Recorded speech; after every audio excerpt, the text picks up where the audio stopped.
Pagi ini, Minggu 14 Agustus 1988, warga Songgoriti, Malang terperanjat dengan adanya mayat di sekitar jurang Songgoriti. Diketahui bahwa yang tewas di lokasi kejadian bukan hanya Purwanto, melainkan istri, 2 anak, dan keponakannya.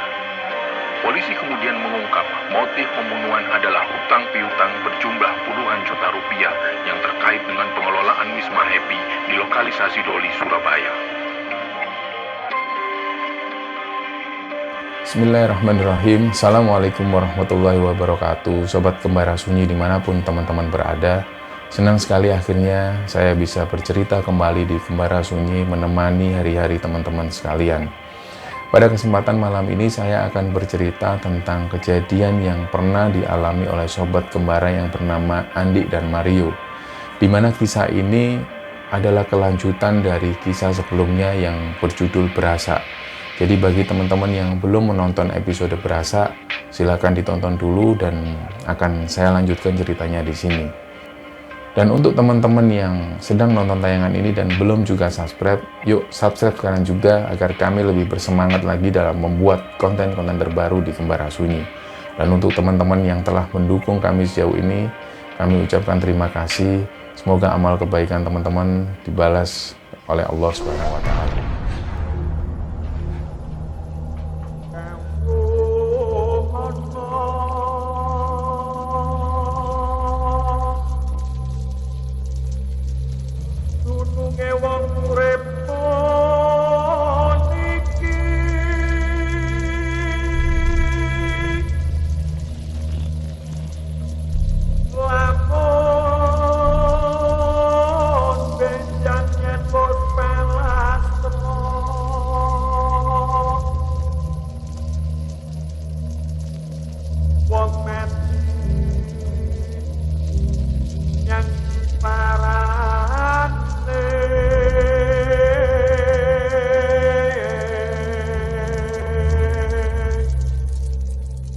Jadi bisa dibilang cerita ini masih ada hubungan atau bisa dikatakan kelanjutan dari cerita yang pernah tak ceritakan di Kembara Sunyi dengan judul Berasa.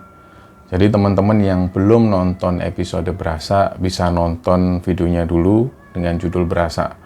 Dimana di situ tak ceritakan ada beberapa kumpulan anak muda yang ikut satu acara radio di Surabaya, terus mereka memasuki tempat-tempat atau lokasi-lokasi angker. Nah, di akhir cerita ternyata mereka ini nyasar di satu rumah bekas pembunuhan yang ternyata rumah ini tidak termasuk dalam list yang disarankan oleh pihak radio swasta tersebut. Jadi di akhir cerita itu mereka sempat kebingungan karena ternyata rumah terakhir yang mereka masuki ternyata bukan bagian dari acara tersebut. Nah, di situ mereka sempat mengalami beberapa hal atau beberapa keganjilan. Nah, setelah kejadian itu pun mereka kembali melakukan aktivitas seperti biasa dan beberapa minggu kemudian mereka ini kumpul di satu pos ronda. Mereka ngobrol santai dan ada usulan dari teman-teman, kita ini kan mumpung masih liburan, gimana kalau kita liburan, kita naik gunung atau pergi keluar kota atau gimana. Nah, ada saran dari teman-teman, naik gunung asik juga, tapi kan teman-teman ini nggak pernah naik gunung. Kita ke Jogja aja lah, kita naik kereta. Nah, ternyata mereka ini juga kesulitan masalah keuangan karena mereka nggak punya tabungan. Nah, ada celetukan dari temennya waktu itu. Jadi temennya nyeletuk, kita cari nomor togel aja. Soalnya katanya Pak Pri ini satu tukang becak yang sering mangkal di dekat situ. Pak Pri ini sering bilang, sering kalau Pak Pri ini dapat nomor togel dari hasil masuk di rumah-rumah angker. Nah, dari saran salah satu temennya ini kemudian Mario ini nyeletuk lagi. Ya wis, nggak apa-apa, kita coba-coba aja. Kan kita pernah di rumah bekas pembunuhan itu kan angker sekali itu, Ndik. Mario ini sempat bilang ke teman-temannya seperti itu, tapi teman-temannya masih banyak yang takut. Dan kemudian Mario menegaskan lagi ke Andi, Ndik, pokoknya kamu ikut aku, Ndik.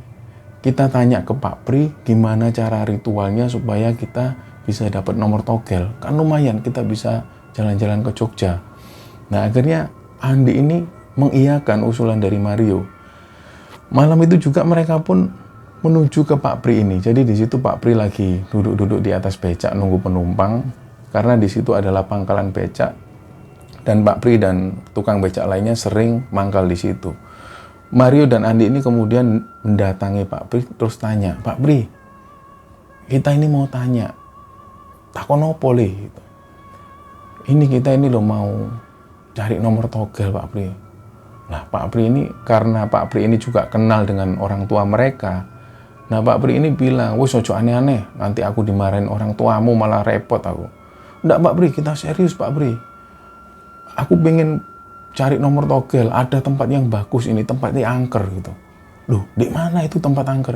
"Ada di daerah Surabaya Timur sana lah. Pokoknya kemarin waktu kita ada acara, kita pernah masuk ke rumah itu Pak Pri. Ini rumahnya katanya bekas pembunuhan.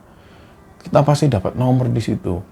Sekarang aku minta diajari, aku harus beli apa aja." Mario bilang gitu kan. Nah Pak Pri ini kemudian karena melihat dua anak ini, Mario dan Andi ini seperti antusias sekali, akhirnya Pak Pri bilang, "Wis, kalian tak kasih tahu caranya, tapi jangan bilang ke orang tuamu ya. Nanti aku dimarahi orang tuamu malah repot aku." Akhirnya Pak Pri ini menyarankan segala sesuatu yang harus dipenuhi, termasuk ada yang namanya minyak jin dan lain-lain, termasuk dupa, terus disuruh menyediakan kertas, terus ada rokok kelopot dan lain-lain. Nah Mario dan Andi ini ngikutin saran dari Pak Pri. Keesokan harinya Mario ini menawarkan lagi ke teman-temannya, "Ini masuk aku tok sama Andi yang berangkat, nggak ada yang nemenin aku lagi ta. Yo tetap kita temenin, tapi kita nunggu di luar, siapa tahu nanti ada security atau ada orang yang tetangga yang ada di situ nggak terima, kan kita bisa jelaskan ke mereka." Gitu. Akhirnya ya wis, biar aku yang masuk sama Andi, Mario bilang seperti itu. Jadi mereka pun berangkat menuju lokasi rumah bekas pembunuhan ini. Mereka berangkat naik motor rame-rame, pas masuk di gang ini di sekitar jam 9 malam. Nah, pesan dari Pak Pri ini, Pak Pri bilang, "Kalian kalau mau cari nomor itu lebih baik di atas jam 12 malam. Kalau bisa jam 1 atau jam 2. Itu lebih bagus karena makhluk halusnya ini bisa jadi menampakkan diri dan kalian pasti dapat jawaban langsung." Nah akhirnya mereka pun nunggu di warung kopi di dekat situ. Mereka nunggu sampai sekitar jam 12 malam, barulah mereka kembali ke situ. Mereka membawa peralatan seadanya seperti senter, lilin dan lain-lain. Nah 3 orang temannya ini nunggu di depan, sementara Mario dan Andi ini mulai masuk ke dalam rumah itu. Mereka melompat pagar, di situ ada pohon, kalau di Surabaya disebut pohon keres, yang sudah terbengkalai sekali, sudah banyak yang kering, dan di bawah ini daun-daun kering yang berserakan. Dan lagi-lagi mereka ini baru saja masuk di rumah itu sudah mencium bau yang sangat amis sekali, seperti bau darah yang cukup mengganggu sekali di hidung mereka. Jadi begitu masuk, awalnya Andi ini sudah agak ragu. "Yo, kamu aja yang masuk yo, kamu kan lebih berani." Lah Mario bilang, "Wis Tandi, nanti kita masuk, aku yakin itu lokasinya ada di belakang, di dapur yang di belakang. Karena waktu itu kita sempat dilihatin sosok perempuan di situ. Nanti kita langsung menuju ke situ dan kamu nunggu aja." Mario bilang ke situ, "Udah kamu nunggu di sebelahku, pesanku jangan sampai lari. Apapun yang terjadi kamu jangan sampai lari." Mario bilang seperti itu. Akhirnya Andi ini nggak ngomong apa-apa, ngikutin arahan dari Mario. Mereka pun masuk. Dari arah samping itu ada jendela yang kacanya sudah pecah. Mereka lompat masuk ke situ. Nah Andi ini lihat ke arah atas. Karena yang sebelumnya Andi pernah masuk ke rumah itu, Andi ini pernah lihat ke arah tangga itu memang agak serem.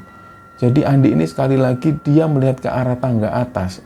Andi ini melihat ada seperti sosok yang ngintip dengan mata yang merah besar gitu. Waktu itu Andi bilang ke Mario, yo, orangnya sudah datang, yo, orangnya sudah datang." "Ya wis, diam. Tujuan kita nggak ke situ, kita ke belakang langsung." Jadi mereka pun berdua masuk. Ini sekitar jam 12:30 dini hari, mereka masuk ke belakang langsung menuju ke dapur. Jadi di dapur ini nggak terlalu besar dan ada satu toilet di situ. Mereka pun menyiapkan segala sesuatu dan seperti membakar dupa dan kertas ini disiapkan di situ. Ada satu kopi yang dibeli tadi di warung kopi, kopinya pahit seperti arahan dari Pak Pri, diletakkan dalam gelas dan mereka duduk di situ. Mulailah Mario ini mengungkapkan sesuatu. Jadi Mario ini berkata seperti ini, "Hei, siapapun kamu yang nunggu di rumah ini, tolong kasih kami nomor. Kami butuh uang. Tolong kasih nomor di kertas ini. Kalau memang kalian ada, tolong tuliskan di sini. Minta apapun tak kasih." Mario bilang seperti itu. Dan mereka pun diam tanpa bersuara sama sekali. Jadi malam itu tiba-tiba hening. Suara teman-temannya yang awalnya ada di depan, ini yang tadinya terdengar samar-samar mereka saling bercanda. Waktu mereka ada di belakang itu, suara ini sudah nggak ada lagi. Jadi benar-benar senyap sekali, nggak ada suara apapun. Dan seketika setelah itu, Andi dan Mario ini diam, ada hembusan angin ini yang awalnya pelan, tiba-tiba semakin kencang. Dan angin ini seperti masuk ke dalam, sampai-sampai ada barang yang di dapur itu. Jadi ada sisa-sisa barang yang ditinggal di situ. Ini jatuh. Seperti ada kertas karton yang jatuh. Brak. Di situ Andi sudah mulai takut. Andi ini mulai nyolek Mario. Yo. Lah Mario cuman bilang seperti ini kan, Andi, udah, kamu jangan pergi, di sini aja. Dan gak lama kemudian mereka ini mulai mencium aroma-aroma yang sangat mengganggu sekali. Seperti aroma darah, aroma bangkai. Ini bercampur jadi satu. Dan lama-kelamaan ada suara tangisan perempuan. Jadi dari pojok belakang itu ada suara perempuan yang nangis. Nah, waktu itu Andi ini sudah mulai takut. Nah, Andi ini megang tangan Mario semakin keras. Dan Mario ini tetap diam, tetap tenang. Mario ini tetap tenang, tapi Andi ini sudah mulai panik. Andi ini noleh ke kanan, ke kiri, tapi Mario tetap tenang. Dan suara perempuan ini semakin keras. Andi dan Mario ini sama-sama dengar suara perempuan yang nangis ini. Semakin seperti mendekat suara perempuan itu. Semakin dekat, dan karena Andi ini yang melihat, matanya kebuka. Tadi waktu itu Mario matanya ketutup, dan Andi yang matanya kebuka ini melihat ada sosok perempuan. Perempuan ini perutnya agak membengkak dan keluar lubang dari perutnya seperti mengeluarkan darah. Perempuan ini jalan tapi seperti melayang. Jadi di situ jelas sekali Andi melihat perempuan ini melayang pelan-pelan sambil nangis dan suaranya semakin kencang.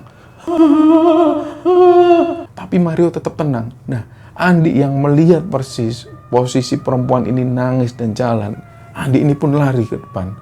Nah, pas waktu Andi ini lari, Mario itu tetap tenang, tetap diam. Kemudian Mario ini buka matanya dan ternyata benar. Perempuan yang tadi dilihat oleh Andi, perempuan ini rambutnya acak-acakan dengan wajah yang kebiru-biruan seperti wajah mayat yang sudah lama sekali nggak ketemu di kali. Jadi kalau kita melihat mayat di kali yang wajahnya biru kehijau-hijauan, perempuan ini melihat ke arah Mario dan mulutnya ini kebuka menganga sambil nangis. Waktu itulah Mario ini agak geser ke belakang karena benar-benar takut dengan sosok perempuan ini.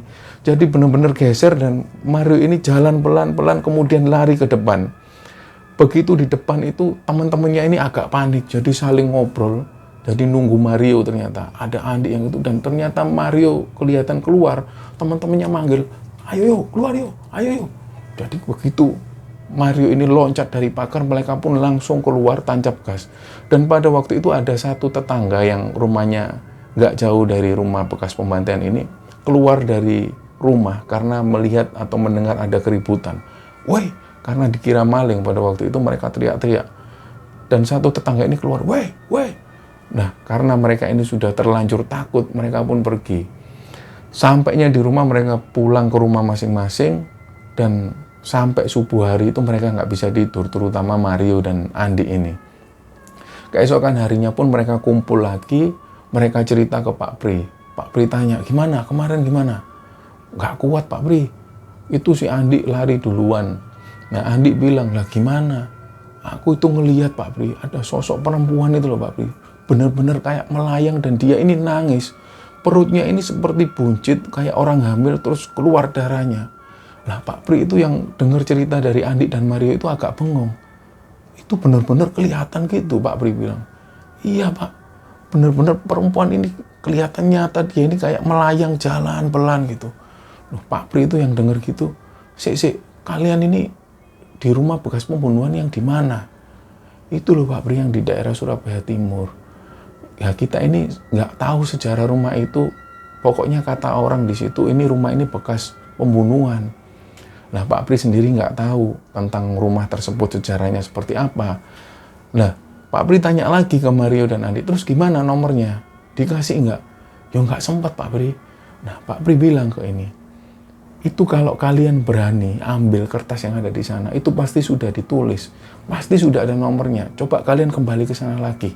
Nah, Pak Pri ketika ngomong seperti itu, Andi dan Mario ini juga agak takut awalnya. Wah, nggak berani Pak Pri. Wes percaya sama aku, kalian balik lagi ke sana, ambil kertasnya, itu pasti sudah ada nomornya. Minimal ada bercak-bercak seperti nomor, itu nanti bisa buat judi. Nah, akhirnya Mario sama Andi ini diskusi sama teman-teman, ayo Rek, ini gimana ini? Kita balik aja ke rumah itu, katanya Pak Pri, itu sudah ada nomornya, karena sudah ada wujud yang menampakkan diri. Gimana, ada yang berani nggak?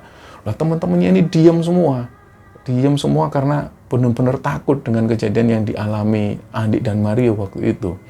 Sampai berhari-hari kemudian ada usulan dari salah satu orang teman. Yo, gimana kalau kita masuk rame-rame di sana? Yo, coba kamu tanya ke Andi, kira-kira mau nggak? Ditanyakan lagi, mereka ngobrol-ngobrol lagi, dan akhirnya mereka sepakat untuk kembali ke rumah itu. Mereka masuk rame-rame 5 orang ini. Nah, malam itu mereka pun datang sampai di perumahan tersebut. Jadi mereka lihat rumah ini memang kondisinya sudah berantakan sekali. Dan waktu itu dilihat kampung ini sudah sangat sepi, nggak ada tetangga yang keluar sama sekali. Kemudian mereka pun masuk satu persatu. Dimulai dengan Andi dulu, Mario, dan 3 orang temannya ini masuk. Langsung mereka menuju ke dapur. Jadi mereka senter pelan-pelan masuk, dan ternyata kertas ini memang masih ada di situ, dan gelas yang berisi kopi itu juga masih ada di situ. Semuanya masih tertata rapi di situ. Dan mereka pun menuju ke arah situ. Dan dilihat kertas ini memang ada seperti bercak-bercak yang berwarna kuning, nggak terlalu terang, nggak terlalu jelas, tapi ada tulisan angka, 2 angka di situ. Dan ketika diambil oleh Mario, mereka pun keluar, 5 orang ini keluar, dan seneng kan mereka seneng kembali ke rumah. Keesokan harinya nomor ini akan diikutkan judi atau diikutkan togel. Sebelum keesokan harinya, ternyata malam itu Mario ini tidur, dia ini ngerasa antara sadar dan nggak sadar. Dia ini didatengin sosok perempuan yang hamil ini. Jadi pada waktu itu Mario tidur seperti biasa. Di tengah tidur itu Mario mendengar seperti suara perempuan yang nangis. Nah, awalnya dikira ini adalah tetangganya Mario. Jadi Mario kebangun dan suara ini masih terdengar seperti di luar kamar. Lah Mario ini coba keluar dari kamar, dilihat kok, tapi suara ini masih tetap ada, suara tangisan ini. Dicari sumber suaranya dari mana. Nah, Mario ini masuk lagi, dia coba tidur lagi. Dan ternyata Mario ini kan menghadap ke arah kanan, dia megang gulingnya, dia sudah mulai tidur Mario. Suara perempuan ini ada di belakangnya persis, seperti kayak perempuan ini berbaring di sebelah Mario. Suaranya kencang sekali. Jadi seperti orang yang kesakitan, nangis kesakitan. Waktu itu Mario langsung loncat dari kamar tidurnya, dan ternyata Mario ini ngelihat persis karena lampu kamarnya ini mati. Jadi suasana gelap dan ada lampu remang-remang, cahaya remang-remang dari luar. Mario ini ngelihat sosok perempuan yang tidur di sampingnya persis dengan wajah yang hancur sambil menatap Mario dan nangis. Itu pun Mario lari keluar. Sampai orang tuanya ini kebangun gara-gara Mario yang jerit pada waktu itu. Nah, paginya Mario bilang ke teman-temannya, udah, aku nggak mau lagi ikut-ikutan ini judi-judi ini, mendingan nggak usah diikutkan judi lah. Kemarin aku didatengin sosok seperti ini, perempuan yang wajahnya busuk sekali. Nah, Andi ini cerita ternyata, yo, aku ini juga didatengin sosok itu. Duh, kamu didatanginya gimana? Pertama aku mau tidur itu aku seperti dengar suara ada orang nangis. Awalnya itu tak kira adikku karena suaranya perempuan. Terus tak dengarkan lebih seksama, ternyata suara ini bukan suara seperti anak-anak. Ini seperti suara ibu-ibu yang lagi nangis gitu. Jadi suaranya ini seperti kesakitan. Lah pada waktu itu Andi ini ingat kalau semua keluarganya lagi di rumah budenya dan dia lagi sendirian. Waktu itulah Andi ini benar-benar shock dengan kejadian waktu itu. Dia mendengar suara perempuan. Andi ini nggak berani keluar dari kamar mandi. Jadi nggak lama setelah itu suara ini berhenti. Andi keluar dari kamar mandi. Dia keluar akan menuju ke kamar. Ternyata di ruang tamu ada sosok perempuan duduk dengan posisi seperti ini. Dan nggak ngapa-ngapain, hanya menatap ke arah Andi sambil nangis. Lah Andi yang melihat situasi itu kemudian lari ke kamar tidur, ditutup rapat-rapat, dan Andi langsung nutup selimutnya sambil ketakutan. Nah setelah kejadian yang mereka alami, terutama Andi dan Mario itu, mereka pun memutuskan, udahlah, memang kita nggak boleh melakukan ini. Lebih baik kita nggak usah ikut-ikutan seperti ini, kita nggak usah mengurungkan niat, kita lebih baik mengurungkan niat untuk ikut-ikutan togel. Mungkin menjaga yang di sana ini nggak terima. Akhirnya mereka pun memutuskan, ya wis, nggak jadi ikut togel-togel seperti itu. Nah beberapa hari setelah itu, Mario ini masih penasaran karena hampir tiap hari, hampir tiap malam Mario ini didatengin sosok perempuan ini. Kadang dia ini datang di mimpi, dan kadang itu datang menampakkan diri seperti lewat sekelebatan di depan tempat tidurnya. Mario sempat bilang ke Andi dan teman-teman bahwa berhari-hari setelah melakukan ritual semacam itu di tempat angker itu, Mario ini seperti diteror oleh makhluk ini. Sampai Mario ketika cerita pada waktu itu, Mario ini masih merasa terganggu oleh sosok ini.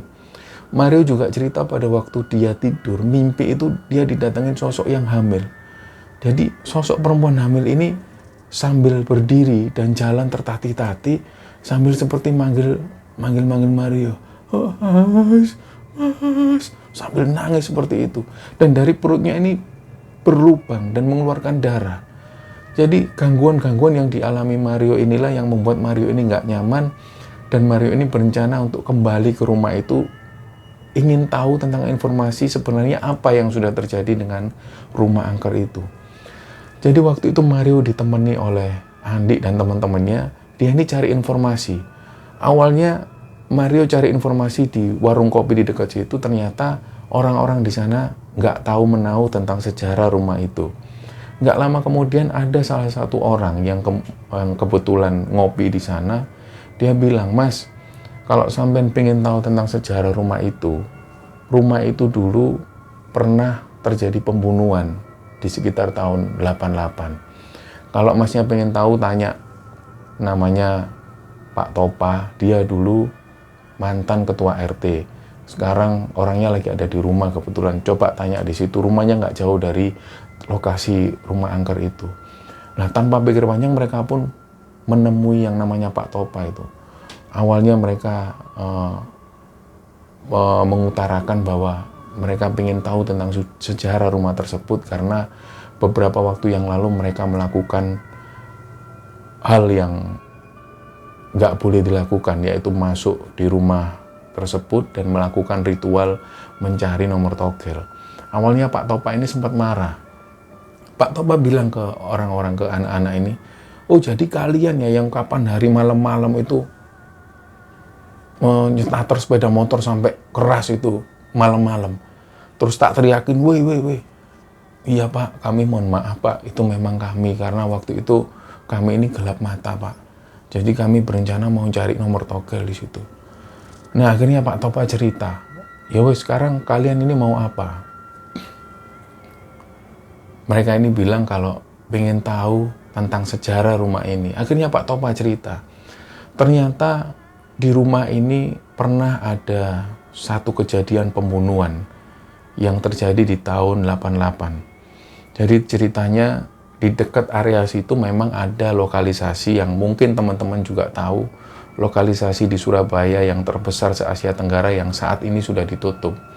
Di tahun 75 itu pernah ada satu wisma yang menyediakan PSK atau pekerja seks komersial yang sangat ramai sekali. Kita sebut nama wismanya Wisma Happy. Karena di situ menyediakan PSK-PSK yang cantik dan tergolong muda. Pemilik wisma ini adalah Mami Ros. Ini adalah nama julukan. Dan kenapa orang ini dipanggil dengan Mami Ros? Karena beliau menyukai bunga-bunga mawar. Nama aslinya adalah Bu Sumiarsi. Bu Sumiarsi inilah yang pemilik Wisma Happy tersebut. Nah, beberapa waktu itu Wisma ini sangat ramai sekali, sangat ramai pelanggan dan ada beberapa pelanggan. Salah satunya ini kita sebut namanya Pak Pur. Pak Pur ini adalah seorang bisa dikatakan pelanggan tetap di Wisma tersebut. Seringkali datang ke sana bersama teman-temannya dan seringkali datang akhirnya sampai kenal dengan yang namanya Mami Ros ini. Mami Ros adalah mucikari di lokasi tersebut. Lah perkenalan mereka ini akhirnya memunculkan satu ide baru.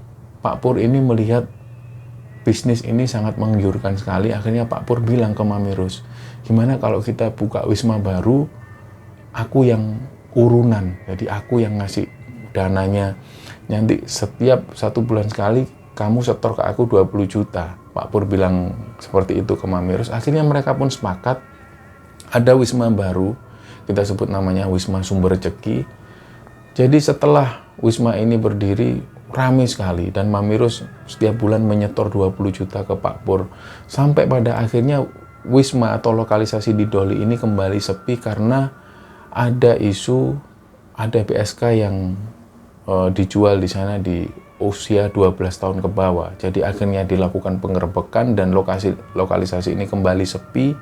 Sampai pada akhirnya Mami Ros ini nggak bisa memenuhi janjinya untuk setor 20 juta ke Pak Pur.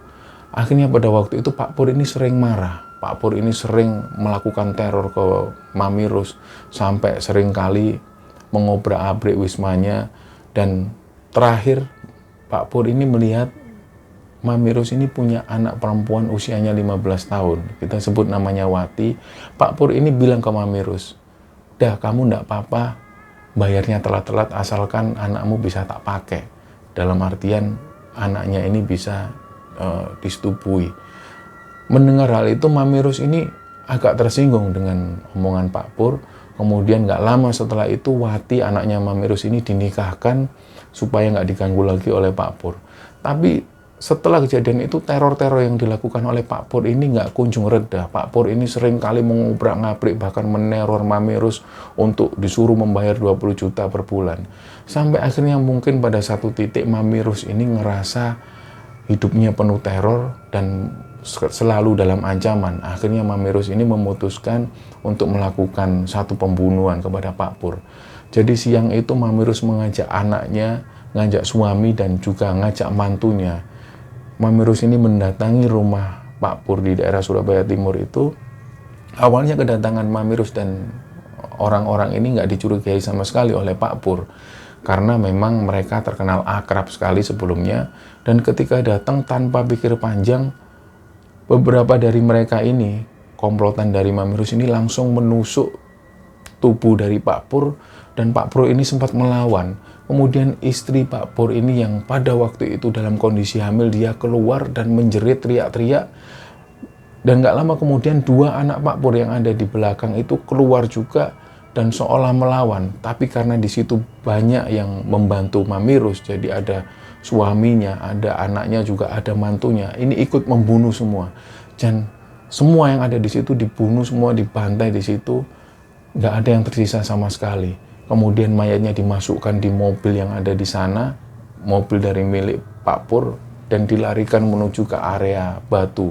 Di sana dilempar mayatnya di jurang, dan kemudian mereka kembali seperti biasa. Nggak lama kemudian, Mami Ros dan semua orang ini yang ikut membunuh ditangkap oleh polisi, kemudian diproses secara hukum.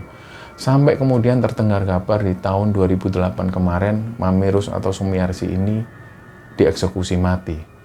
Nah, waktu mendengar cerita tentang ini, Mario dan Andi ini benar-benar shock. Ternyata ini rumah bekas pembantaian yang begitu fenomenal di Surabaya.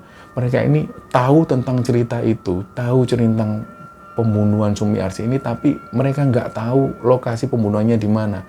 Ternyata rumah inilah yang dimaksud rumah bekas pembunuhan tersebut. Nah, setelah mendengar cerita dari Pak Topa itu, kemudian mereka menghubung-hubungkan lagi. Pak, kami itu sering didatangin sosok perempuan yang hamil. Apa mungkin ini adalah arwah gentayangan dari istrinya Pak Pur? Nah, Pak Topa menjelaskan lagi dengan tegas bahwa tidak mungkin itu. Namanya orang yang sudah meninggal nggak mungkin lagi gentayangan. Adapun kalau yang menghantui kalian itu adalah sosok jin yang menyerupai sosok tersebut. Jadi memang kalian sengaja mengganggu sosok yang ada di rumah tersebut. Ya maklum lah mas, namanya rumah dari tahun 88 ini sudah terbengkalai. Rumah ini sudah sering kali dijual oleh pemiliknya, yaitu anaknya. Jadi ada satu anak Pak Pur ini yang lolos dari pembantaian karena pada waktu pembantaian itu anaknya Pak Pur ini sedang mengikuti pelatihan akabri di luar kota. Salah satu anaknya ini yang kemudian memutuskan untuk menjual rumah tersebut, tapi rumah ini nggak laku-laku. Sampai di tahun 2000 ke atas rumah ini belum laku dan dibiarkan terbengkalai seperti itu. Pak Pur ini juga cerita, sering mas, suara-suara gangguan dari dalam itu, ada suara orang yang menangis, ada suara orang yang kadang-kadang itu membuat keributan di dalam. Sampai satu ketika ini ada tukang soto yang lewat, dia ini cerita, tukang soto ini memang orang yang baru lewat di komplek perumahan ini, dia nggak tahu menahu tentang rumah bekas pembunuhan ini. Waktu itu dia lewat dan pas ngelewati rumah itu ada yang manggil, sosok perempuan pakai daster, orangnya ini seperti buncit, seperti orang hamil. Dia manggil, Pak, beli soto Pak. Orang ini pun berhenti, penjual soto ini berhenti, dan sosok perempuan hamil ini bilang, Pak, buatin 10 ya Pak. Oh iya Bu. Nah, waktu itu tukang soto ini ngelihat rumah ini seperti biasa. Rumah ini nggak terbengkalai sama sekali dan rapi seperti biasa. Begitu selesai membuatkan 10 soto, perempuan ini manggil anak-anak. Ayo diambil. Di situ dia melihat ada 10 anak kecil yang wajahnya ini aneh semua. Jadi ada yang rambutnya ini panjang, ada yang rambutnya botak, tapi wajahnya ini menunduk semua. Dia ambil soto itu seperti cepat dan masuk ke dalam. Anak-anak kecil itu 10 orang. Nah, ketika nggak lama masuk, perempuan ini keluar lagi. Pak, buatin lagi 10 ya Pak. Cepat ya Pak. Dibuatkan lagi soto 10, dan ada yang ngambil ini, ada yang sosok kakek-kakek tua yang ambil, ada nenek-nenek tua, ada yang orang dengan pakai tongkat yang ambil seperti itu, masuk dari arah rumah itu. Nah, awalnya tukang soto ini nggak curiga sama sekali, ditunggu lama, kok belum selesai-selesai. Sampai sekitar 1 jam lebih kok belum selesai-selesai. Akhirnya pagar ini diketuk oleh tukang soto ini. Bu, mangkoknya Bu, karena itu sudah tengah malam sekali. Tukang soto ini nunggu hampir 2 jam nggak juga keluar. Jadi pagar ini diketuk, Bu, mangkoknya Bu. Sampai Pak Topa ini yang tetangganya, dia keluar, Pak, dipanggil tukang soto. Sini Pak, kenapa sampean kok ngetuk-ngetuk rumah itu? Tadi ada yang beli soto Pak. Awalnya minta 10 mangkok, terus kemudian nambah lagi 10 mangkok. Jadi total ada 20 mangkok, tapi kok belum dikembalikan. Saya dari jam 10 malam ini sampai jam 12 kok belum keluar-keluar ya. Akhirnya Pak Topa manggil tukang soto tersebut, diceritakanlah bahwa, Pak, rumah itu sudah dari tahun 88, sudah terbengkalai, nggak ada yang nempati. Rumah itu bekas pembunuhan. Akhirnya tukang soto ini kaget. Dan ketika diomongin Pak Topa seperti itu, tukang soto ini keluar langsung melihat ke arah rumah itu. Ternyata rumah ini terbengkalai, ditumbuhi tanaman-tanaman liar, dan terlihat pagar ini agak doyong seperti mau rubuh. Tukang soto ini shock karena awalnya dia melihat rumah ini nggak aneh sama sekali seperti rumah biasa. Dan ketika diceritain Pak Topa itu, tukang soto ini ngelihat rumah ini seperti berantakan. Jadi benar-benar seperti ditinggalkan lama oleh penghuninya. Setelah kejadian itu, tukang soto ini nggak berani lagi lewat di area komplek tersebut. Dan banyak sekali kejadian-kejadian yang dialami oleh warga yang ada di sekitar situ. Mendengar pengakuan atau penuturan dari Pak Topa, Mario dan Andi ini kemudian mengungkapkan permintaan maafnya, mohon maaf Pak, kami nggak akan mengulangi hal ini lagi, kami merasa bersalah dan terima kasih atas penjelasan Bapak, kami mohon pamit sekarang. Akhirnya mereka pun pamit, dan di sepanjang perjalanan itu Mario ini bilang ke Andi, "Di, ayo Di, kirim doa ke orang-orang yang sudah meninggal, siapa tahu nanti setelah kita kirim doa kita nggak diganggu lagi Di, kita sudah salah masuk rumah orang nggak tanpa izin." Akhirnya dalam perjalanan itu Andi ini berdoa sambil melihatnya. Ternyata di spion pada saat berdoa, pada waktu mengendarai motor itu di spion ini Andi ngelihat sosok perempuan ini ngintip di belakang Mario. Jadi waktu itu Andi yang nyetir, di belakang ada Mario, dan di belakang lagi ada perempuan yang sedang menampakkan dirinya ke spion. Waktu itu Andi ini sempat kaget dan minggir. "Yo, aku baru melihat sosok perempuan itu di belakangmu. Yang benar kamu, Dik." "Iya, yo. Ayo kita doa lagi aja kalau gitu." Mereka pun berhenti di situ, doa sebentar, kemudian mereka lanjutkan pulang.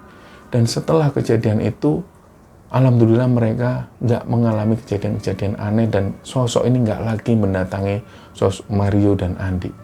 Nah, kejadian ini dituturkan oleh Andi dan Mario. Bisa dikatakan cerita ini adalah kelanjutan dari cerita episode Berasa di Kembara Sunyi. Dan cerita tentang pembunuhan Sumiarsi ini juga pernah saya ceritakan di channel saya pribadi, Itang Tirta. Untuk teman-teman yang ingin mendengar cerita tentang Sumiarsi, bisa langsung mengunjungi channel Itang Tirta. Demikian kisah ini yang bisa kami sampaikan. Semoga kisah ini bisa diambil pelajaran dan bisa diambil hikmah oleh teman-teman sekalian. Mohon maaf kalau ada salah-salah kata. Assalamualaikum warahmatullahi wabarakatuh.